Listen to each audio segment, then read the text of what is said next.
4 coffins returned by Hamas Thursday contained the remains of Oded Lifshitz, who was 83 when he was abducted, and 2 young children of the Bibas family. The last, thought to hold the body of their mother Shiri Bibas, held the remains of an unidentified woman, the Israeli military said, accusing Hamas of violating an already tenuous ceasefire. Hamas has not commented.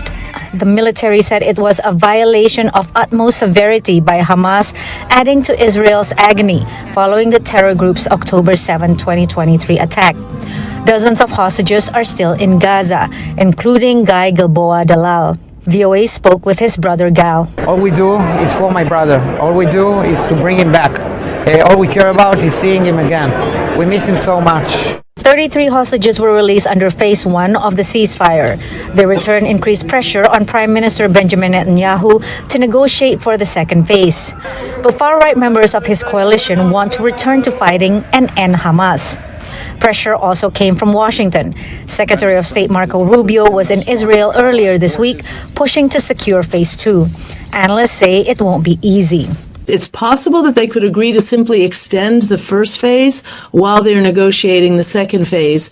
But getting formal agreement by both parties on exactly what the second phase will look like, I think is pretty tricky. President Donald Trump has repeatedly said he wants to take over the Palestinian territory and rebuild it into the Riviera of the Middle East.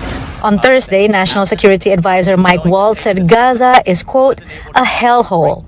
With unexploded ordnance, with debris everywhere, with no sewage, with no water, and President Trump has put forward a plan to deal with the practical reality that is 1.8 million Gazans now truly suffering. Arab leaders have rejected Trump's plan and are meeting in Riyadh Friday, hosted by Saudi Crown Prince Mohammed bin Salman, whose help Trump sought for talks between the U.S. and Russia to end the war in Ukraine.